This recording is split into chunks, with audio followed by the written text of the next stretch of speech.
Now, with all of the trendy, latest development happening in the country, rising from economic challenges, the dollar rate, skyrocketing, fuel, protest, and so many other protests, social media right now is the best place to be. And also right here, TMI Socials, it is. Good morning. Welcome. My name is Anu Oluwapo Stevens. Now, let's quickly get into it. So yesterday, protests broke out in Oyo State, southwest Nigeria, over the high cost of living, food inflation, and of course the current economic hardship being experienced in Nigeria. Some of the placards had inscriptions such as #food hike and inflation, the poor are starving, and Tinubu, don't forget your promises, amongst others. Let's go over to Oyo State, where it all happened yesterday.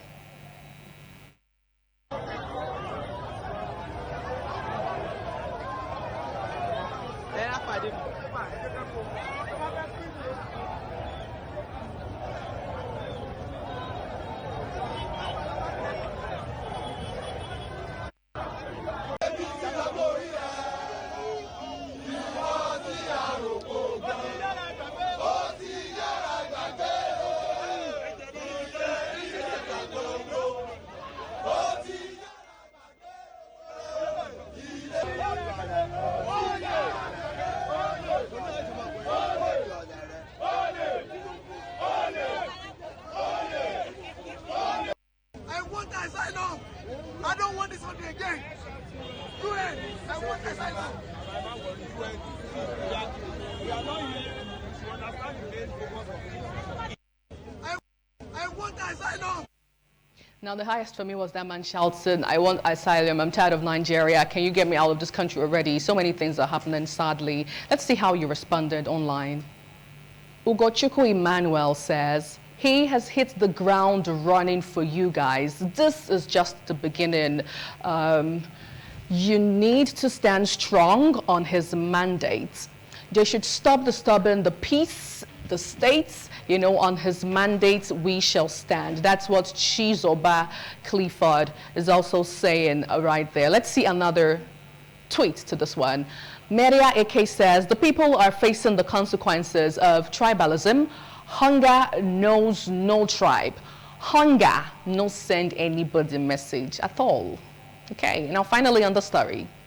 There's one more reaction there. And Mazi says, they said this government will favor me and my family. I thought everyone from the southwest, especially those who supported Tinubu, would be swimming in billions of dollars by now. Now it's a case of we're all in this together. So with the current economic hardship in the country, President Bola Tinubu's eldest son, Seyi Makinde, is calling on Nigerians to have faith in his father's administration. Now, Seyi, in a post on his Instagram handle yesterday, recalled the president's statement during the country's 63rd independence anniversary. Also, in the same vein, Folashade Tinubu-Ojo, the daughter of President Bola Tinubu, says the current economic hardship is not peculiar to Nigeria alone. Speaking with journalists at the 2024 Mawlid Nabiyy of the Lagos State chapter of the Islamic Movement, Tinubu-Ojo said the world is experiencing an economic downturn.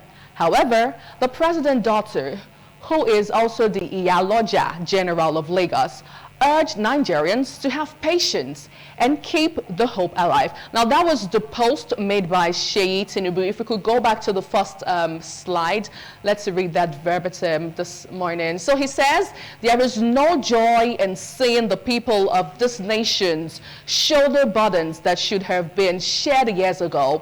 I wish today's difficulties did not exist, but we must endure.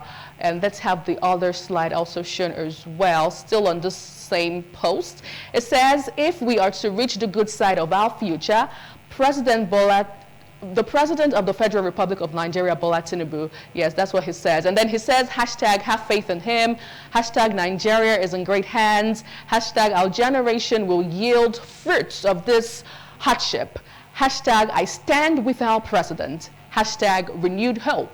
and hashtag Nigeria is my home. Let's go over to your thoughts on this. All right, so I remember seeing reaction from Olumide Sulaiman. He says, if we are to keep the faith in him, he should open border for us first. APC government has closed the border for over 8 years and some month ago, and no any better out of this. So why can't we go back to where we're coming from? PDP government didn't close the border, and dollar is 350 as at then, and the fuel was 65 naira, but now won't call buy. English versus Igbo versus Yoruba, all on one comment there. Moving over to another thought. Wilson Ijirika says, baby steps. Alhaji Ahmed Bola Tinubu is not a magician. Let's give him more time, maybe next term. Allow him to use this first 4 years to strategically plan well the way he built Lagos to build Nigeria. God bless, Mr. President. All right, let's see another one. Now this user says, sharing money to some poorest of them all is never a way out of this. Billions were supposedly shared in the last government and nothing has changed. Now I saw a viral video of our President Bola Ahmed Tinubu saying something that might interest you at this point. Take a look. See positive changes as we move along. Just go through these baby steps of pain. Baby step of pain. Me too, I'm taking baby steps. Nigeria will see positive change. Now, that's like the reaction, you know, President Bola Tinubu's response to all of those reactions I just read. Baby steps of pain. Everything is going to be fine eventually. Moving over. It seems yesterday was from one story up until another, and interestingly funny stories. So Nigerians, you know, were shocked on the social media space as it was said that the Abuja Electricity Distribution PLC, that's the AEDC, popularly known as BEDC over here, and also NEPA, you know, has threatened to disconnect the electricity supply of the presidential villa in Abuja. Now, can you beat that? Well, alongside with ministries, departments, and agencies, over a total debt of 47.1 billion naira. The company said the presidential villa owes the sum of 923,873,150 naira as an outstanding debt for electricity charges. It gave the MDAs 10 days to comply and pay their debts or risk disconnection and subsequent blackout from February 28th, 2024. I'm sure you saw the slide where it had a list, but you can't really see it, you know, like word for word. It had a list of, you know, ministries, departments, and agencies with, of course, outstanding, you know, balance as regards the debt. Let's see your reactions online. Solid Rock Photography says, if any NEPA can't disturb my house again, I will show them this news. Even the federal government is owing. Laugh out loud. And of course, Wumi Naj says, I am showing NEPA this post from tomorrow. If them call my shop to no say government to the owe. I mean, even the federal government is owing. Who are you not to owe? All right, moving over to another reaction. Cheryl on X says, disconnect anybody when no pay. After all, nobody is above the law. I totally agree with you, Cheryl. Get them all disconnected. Let's have the total blackout in Nigeria felt everywhere. Another reaction on this one. Anthony Mathen says, those are the institutions you should disconnect very fast because they have authentic budgets for the light bills. Check your office also. Unless your office don't pay consumption tax, then it's okay. Well, still in the FCT, personnel of the Economic and Financial Crimes Commission, EFCC, yesterday violently clashed with the Bureau de Change operators in Woes Zone 4, Abuja, the Federal Capital Territory, where it was learned that the BDCs were forced to close down to save face and arrest the free fall of the Naira. This comes as the Naira further depreciated to about 1,700 Naira to a dollar, and of course 2,100 Naira to the British pounds. Let's see what went down in the FCT yesterday.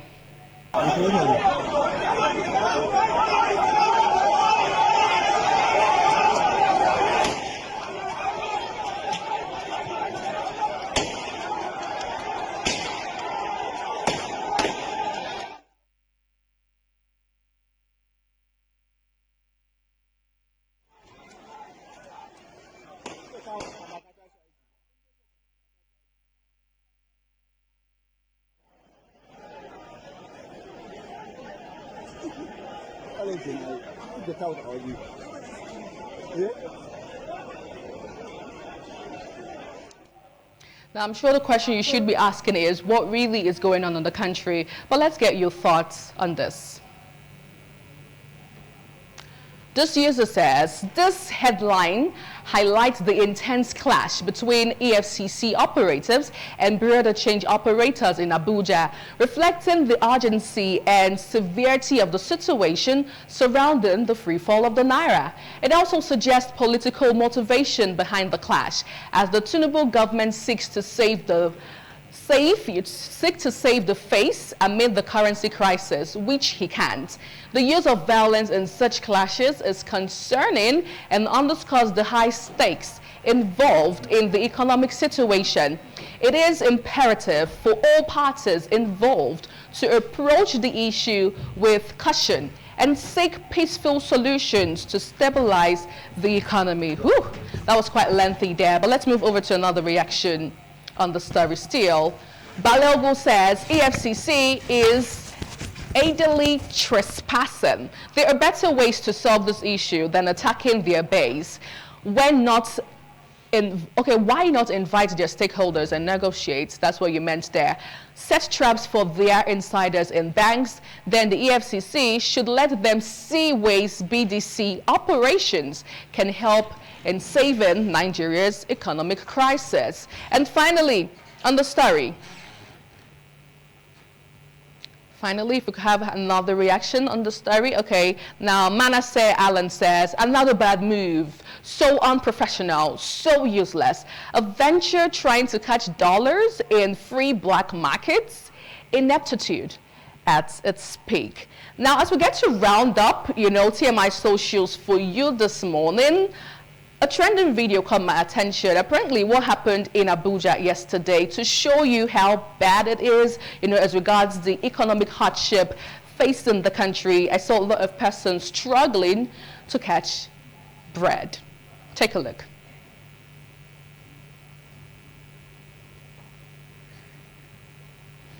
Okay, so if we could have that video, really, I would truly appreciate it. But Daniel Praise, what do you think about everything? Well, your last video says yes. People struggling to catch bread. Bread. I really want that video on if we could have it. Okay, yeah, so that's the video. Just imagine the level of hunger in the land has gotten to an extent where people are only grabbing, struggling for survival. Food. Nobody talk about investment again in Nigeria. Even the high class people, those that are doing fine, they don't talk about investment again.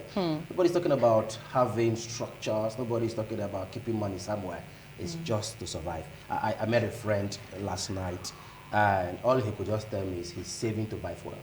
Saving to buy fuel. Saving to buy fuel. That's another crisis looming. Now, let's now quickly react to what the president's children were saying. Children, you say? It's easy for Seyi Tinubu to come on Twitter and tell Nigerians to take it easy with this administration. What are you doing in your own capacity to ensure that things doesn't go out of place? You are flying private jets. You are not feeling the pulse of Nigerians. As far as we are concerned, you are feeding on us. We are feeding them. So it doesn't really get to them. It's easy to give advice when it's not hurting you. Now, would you want to react to the villa, soon experiencing blackouts? They should cut it off. They should cut their light off. What do you mean cut it off? Really? They should cut it off. I was shocked when I saw that story. Nobody's above the law. About 40-something billion naira. That's a whole lot. And you have budget that has been appropriated for power supply in the villa. So who is eating the money all this while? There are questions that need to be answered. You know, cut the villa. Don't waste any time. If you can carry long ladders and go everywhere, every nook and cranny looking for wire to cut, go to villa, cut their lights. And cut it Nobody is above the law. Well, everyone, that's our package. It was an insightful one, always with Anolu Akbar Stevens. When it comes to TMI socials, you should know that you will certainly get some touch of violence from her end. She'll be returning back tomorrow morning for another exciting time. On behalf of everyone on the train this morning on TMI from our network studios, Abuja and Benin, my name is Daniel Praise. We'll see you tomorrow. Have a blessed day ahead, and bye for now.